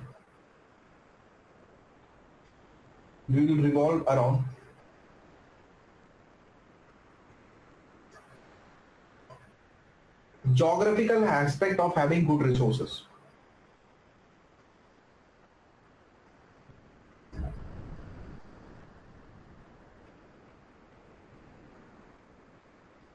ठीक है, देखो मैं आपको एक और example बताता हूँ, बहुत अच्छा है कि पॉलिटिक्स में ज्योग्राफी कैसे इन्फ्लुएंस करता है. आपने गल्फ वॉर सुना होगा 1991 का, अगर नहीं सुना हो तो मैं बता देता हूँ. गल्फ वॉर हुआ था 1991 में. ठीक है, क्यों हुआ था ये भी बता देता हूँ. ठीक है, 42 countries led by USA. 42 countries led by USA ने किसको अटैक किया? इराक को अटैक किया. ठीक है, इराक को क्यों अटैक किया? सदाम हुसैन, जो उस टाइप के इराक के लीडर थे, सदाम हुसैन, इनके बारे में मैं प्रीलिम्स के क्लास में पहले बात भी कर चुका हूं शायद. सदाम हुसैन ने 42 countries led by USA attack Iraq led. Saddam Hussein ने क्या करा? कुवैत को कैप्चर कर लिया 2 दिन के अंदर, 2 डेज के अंदर. क्यों? उनको ऐसे लगता था कुवैत में ऑयल फील्ड्स है, वो ऑयल फील्ड्स को कैप्चर करना चाहते थे. वो आ गया ना, वो पॉलिटी में ज्योग्राफी. ठीक है, ऑयल फील्ड्स को कैप्चर करना चाहते थे. ठीक है, अब हुआ क्या? चलो कुवैत को कैप्चर कर लिया, इनके जो नेबरिंग कंट्रीज है उसको भी सदाम हुसैन ने थ्रेटन किया कि हम आपको भी कैप्चर कर लेंगे क्योंकि आपके पास भी ऑयल फील्ड है. And Saddam Hussain was a very powerful leader. इसमें मैं आपको थोड़ा और डीप इनसाइट बता देता हूं. यूएसए ने 2 ऑपरेशन लॉन्च किए थे. Operation Desert Shield, operation Desert Shield, ठीक है, और एक और ऑपरेशन लॉन्च किया था, ऑपरेशन डेजर्ट स्टॉर्म.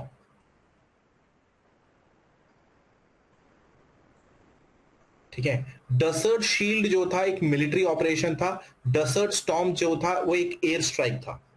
ठीक है, तो 2 ऑपरेशन यूएसए ने इधर लॉन्च किए थे. ठीक है, 42 countries led by USA attack Iraq. ठीक है, क्यों? ऑयल फील्ड को कैप्चर करने निकले थे मिस्टर सदाम हुसैन, जिसके लगभग 21 क्लोन्स उसने बनाए थे अपनी आइडेंटिटी को छुपाने के लिए. दुनिया किसी को मारती थी और बोलती थी सदाम हुसैन मर गया, तो सदाम हुसैन अगले दिन यूएसए के खिलाफ एक वीडियो कॉन्फ्रेंस कर देता था या वीडियो निकाल देता था, अरे मैं तो जिंदा हूं, तुमने मेरे क्लोन को मारा. Finally he was captured by USA. Iraq was completely destroyed and he was killed in USA. मतलब कोर्ट हुआ था, उसके ट्रायल्स अब यूट्यूब पे देख सकते हैं. Write down gulf war 1991.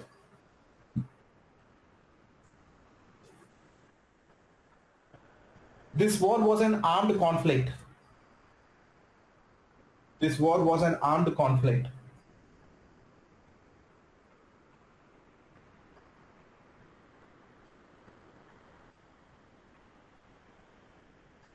Between 42 countries led by between 42 countries led by USA against Iraq.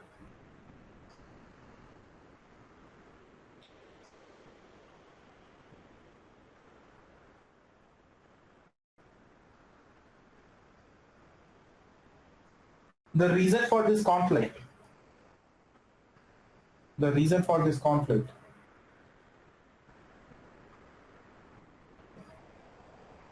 was Iraq led by Saddam Hussein. The reason for this conflict was Iraq led by Saddam Hussein captured Kuwait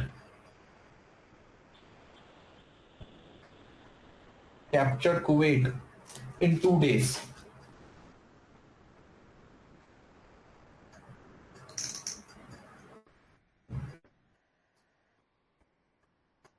Captured Kuwait in 2 days.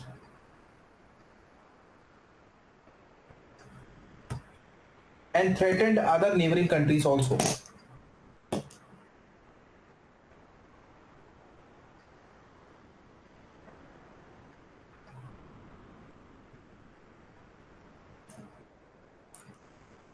Saddam Hussein actually wanted to capture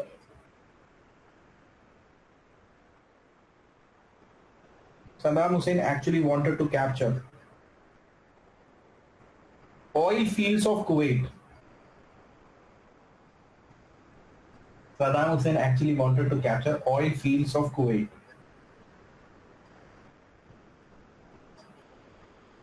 USA and its allies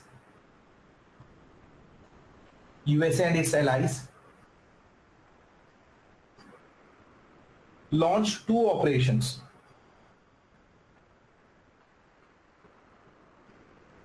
USA and its allies launched 2 operations. Number 1, Operation Desert Shield. Operation Desert Shield, which was a military operation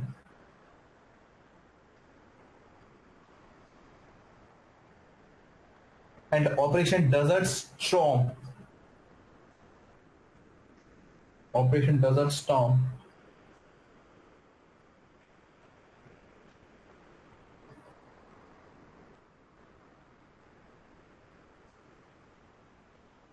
Which was an airstrike.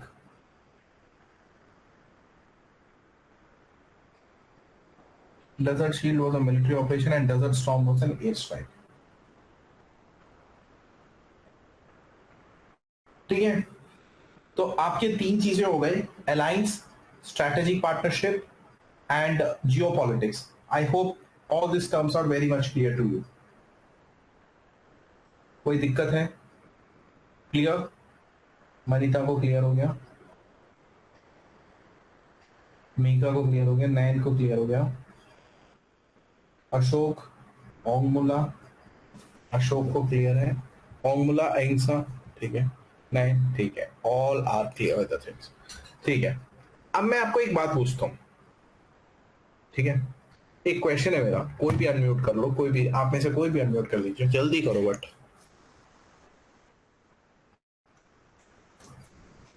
कोई भी unmute कर लो, जल्दी करो यार. मनीता ने unmute करा है. ठीक है, देखो मेरा क्वेश्चन बहुत सिंपल है. क्या इंडिया अपने पास्ट को अपने फॉरेन पॉलिसी बनाने में यूटिलाइज करता है? क्या इंडिया, मनीता मेरा क्वेश्चन है, क्या does India uses its past to make foreign policies?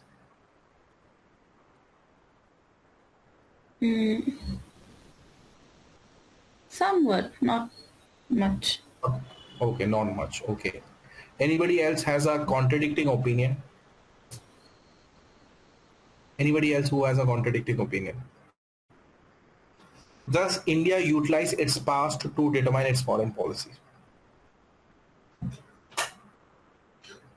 भाई कुछ तो ओपिनियन दो. अशोक कह रहे यस. अशोक कैसे? आइंसा यस, तो कैसे एक एग्जांपल देके बताओ अगर आपको कैसे लगता है.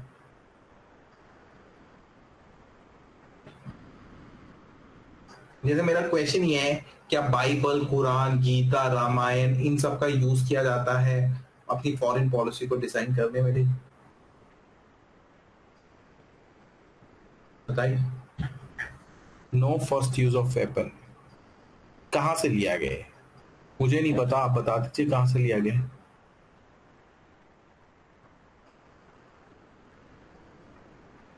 लाइक आप कह रहे हैं ना कि पास्ट में कहीं से लिया है। नेहरू फॉरेन पॉलिसी, नेहरू का फॉरेन पॉलिसी तो मॉडर्न फॉरेन पॉलिसी है। मैंने कहा पास्ट, इंडिया का पास्ट,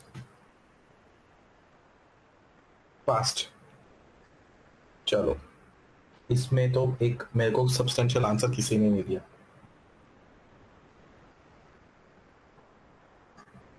बुद्धिज्म किस चीज में यूज होता है बेटा? आप ये बताओगे ना कि अच्छा बुद्धिज्म का कोई ये एक्सपेक्ट यूज होता है तो इसमें यूज होता है, तो मेरे को बताओ किस चीज में यूज होता है।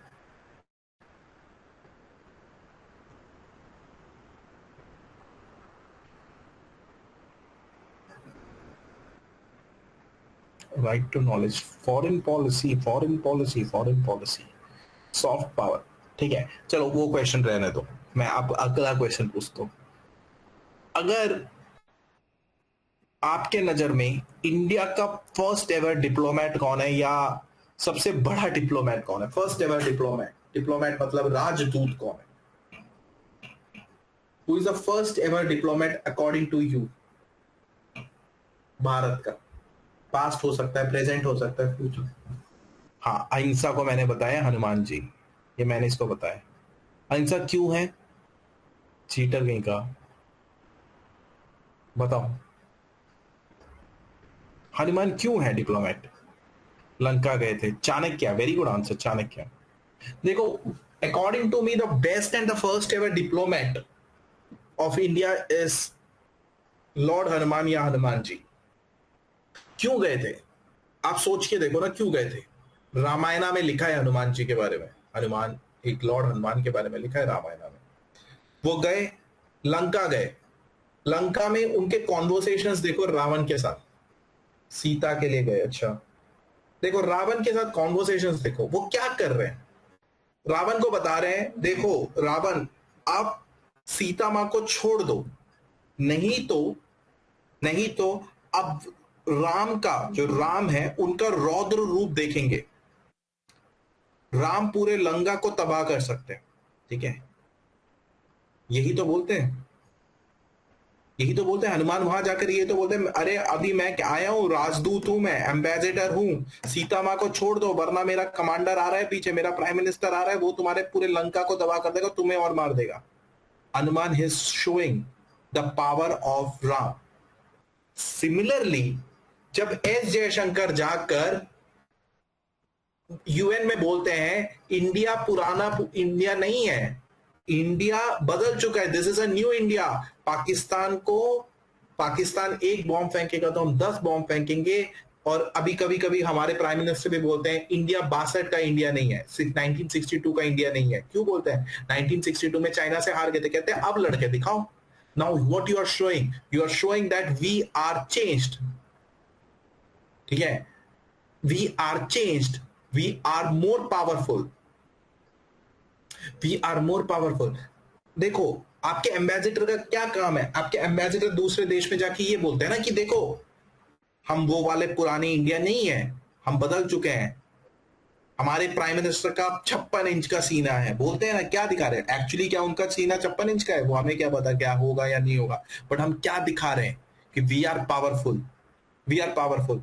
हमने, प्राइम मिनिस्टर ने हमें बोला कि, पाकिस्तान ने हमें बोला कि हमने न्यूक्लियर अटैक कर देंगे इंडिया पे, तो हमारे प्राइम मिनिस्टर ने क्या बोला? हमने जो न्यूक्लियर बॉम्ब बना के रखे हैं दिवाली में फोड़ने के लिए थोड़ी बना रखा है, हमने जो न्यूक्लियर बॉम्ब बना रखा है दिवाली में फोड़ने के लिए नहीं बना रखा है ना, तो हम भी अटैक कर देंगे। तो आप क्या कह रहे हो? एग्रेशन दिखा रहे हो, आप इंडिया के पावर को शो कर रहे हो। हनुमान जी ने भी तो यही किया था, छोड़ दो सीता मां को वरना राम आ जाएंगे।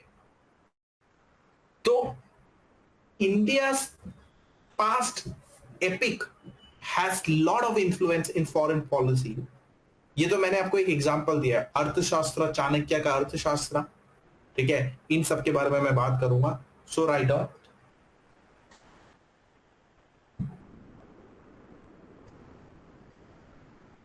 Does India use its past? एक हेडिंग डाल लो, does India use its past in foreign policy?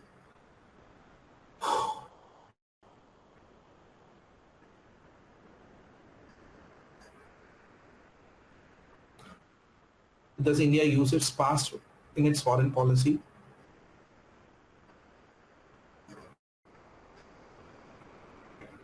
Hanuman from epic Ramayana.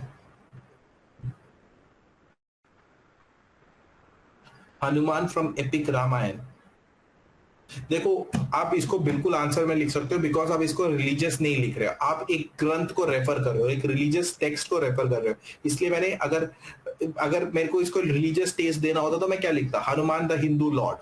But मैंने क्या बोला, Hanuman from epic Ramayana. Epic तो कोई सा भी धर्म का मैं बता सकता हूँ, ठीक है. तो आप इसको पेपर में बिल्कुल लिख सकते हो, कोई रिलीजियस काउंटर पॉइंट नहीं है कि आप सोचो अरे रिलीजियस मैटर लिखना सही नहीं होगा, बिल्कुल लिख सकते हो. It's not a religious matter, it's an epic.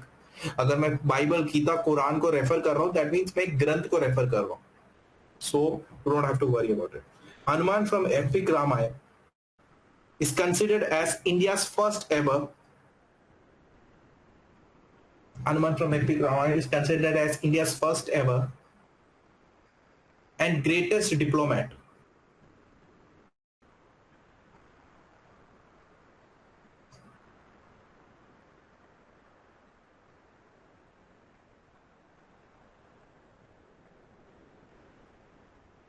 Hanuman after reaching Lanka.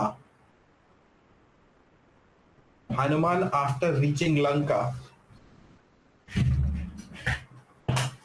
starts conversation. Hanuman after reaching Lanka starts conversation with Ravana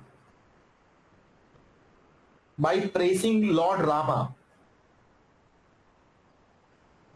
By praising Lord Rama and pinpointing Ravana's mistake. Pinpointing Ravana's mistake.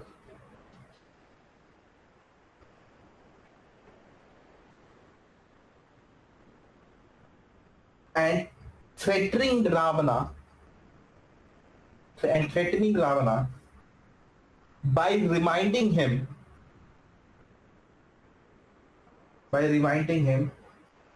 how powerful and destructive Ram is. ठीक है, मैंने अभी तक ये लिखवाया है. India का सबसे बड़ा डिप्लोमेट और फर्स्ट एवर डिप्लोमेट अब हनुमान जी को कंसिडर कर सकते हैं जो रामायणा से हैं. जब वो लंका जाते हैं और रावणा से कॉन्वर्सेशन स्टार्ट करते हैं, वो रावणा को क्या याद दिलाते हैं, ठीक है, कि रामा को प्रेस करते हैं, अपने राम को प्रेस करते हैं वो, और रावणा के मिस्टेक को पिन पॉइंट करते हैं कि भैया यहाँ अपने राम सीता जी को किडनैप करके गलती कर दी है, और रावणा को थ्रेटन करते हैं कि भाई इतनी बड़ी गलती कर दी, अब तुम्हें राम का प्रकोप झेलना पड़ेगा, ठीक है, और राम इतने पावरफुल और डिस्ट्रक्टिव है, you have committed a very big mistake. Similarly आज इंटरनेशनल स्टेज पे इंडिया के डिप्लोमेट्स भी ये धमकियां देते हैं, ठीक है, write down. Similarly Indian diplomats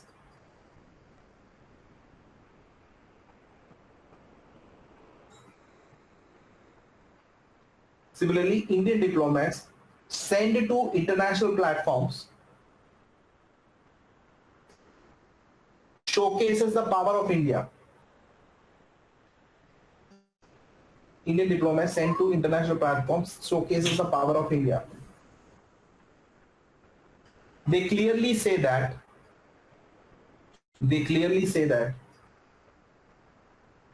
India is not India of 1962. India is not India of 1962. Bracket में लिख लो वार्निंग टू चाइना. ठीक है, देखो अब आप ये सोचो कि हनुमान ने वहां जाकर, लंका जाकर रावण को इतनी धमकियां दी, हनुमान को मारा क्यों नहीं गया? हनुमान को मारा तो जा सकता था, रावण चाहे तो हनुमान को पकड़ के मार सकते थे, इसलिए नहीं मारा गया. हमारे देश का कोई भी राजदूत किसी भी देश में जाता है तो उसको एक इम्यूनिटी मिलती है, डिप्लोमेटिक इम्यूनिटी. मतलब जब मैंने पॉलिटी में आर्टिकल्स पढ़ाए थे, इस डिप्लोमेटिक इम्यूनिटी की बात भी करी थी. कोई भी राजदूत जाता है तो उसको डिप्लोमेटिक इम्यूनिटी मिलती है. अगर वो कुछ गलत भी करता है तो उसके नेटिव कंट्री उसको वापस भेजा जाता है और उधर का जुडिशरी एक्शन लेता है जहां पर वो काम कर रहा है वो जुडिशरी एक्शन नहीं ले सकता। फॉर एग्जाम्पल इंडिया से एक डिप्लोमेट चाइना गया, उन्होंने वहां पे कुछ गलत काम किया तो उनको वापस भेजा जाएगा, इंडियन जुडिशरी उसका ट्रायल लेगी, चाइनीज जुडिशरी नहीं ले सकती। फॉर एग्जाम्पल पाकिस्तान डिप्लोमेट ने कोई भी यहाँ पर पाकिस्तान डिप्लोमेट ने कोई भी यहाँ पर गलत काम किया इंडिया में, हम उसको कुछ नहीं कर सकते, उसको वापस भेजेंगे और वहां पर उसको पाकिस्तान के रूल्स के हिसाब से पनिशमेंट दिया जाएगा। आपको याद होगा कि क्या बोलते हैं, जब ये कौन सा अटैक हुआ था अभी रिसेंटली, अरे यार नाम भूल रहा हूं मैं, ऑपरेशन सिंदूर जिसमें लॉन्च किया गया था, पहलगाम अटैक हुआ था, तो पाकिस्तान एम्बेसी ने क्या करा था, पाकिस्तान एम्बेसी ने उस दिन जो न्यू दिल्ली में है उधर केक काटा गया था, ठीक है, केक काटा गया था, और जब हमारे इनोसेंट लोगों को मारा गया, केक काटा गया था, जब वो केक लेने बाहर बंदा आया तो उसको मीडिया ने कवर कर लिया, ठीक है, हमने उसको कोई पनिशमेंट या कुछ नहीं दिया, उसको बोला कि भाई ऐसा है तुम वापस जाओ अपने देश में, उसको वापस भेज दिया, ठीक है, ये है। Nayan Gary, could you please repeat the last line? यार I don't remember the last line actually. I don't have any material. Manita एक बार repeat कर दो please. They clearly say that India is not India of 1962, warning to China. ठीक है, write down. I hope you have written that. Even Hanuman enjoyed diplomatic immunity. Even Hanuman enjoyed diplomatic immunity in Lanka. That diplomatic immunity is enjoyed by Indian diplomats also. That diplomatic immunity is enjoyed by Indian diplomats also.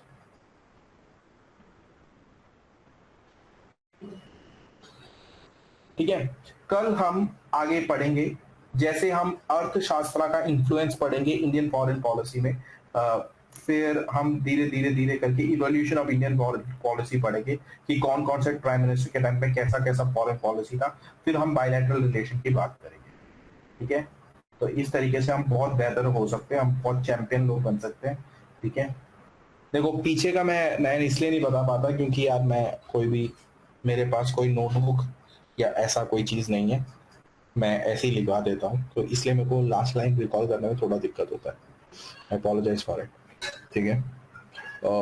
That's all for the day, thank you so much, have a nice day, good night. कल हम अर्थशास्त्र पढ़ेंगे अलग level पे, ठीक है, bye bye. हाँ कौटिल्य चाणक्य,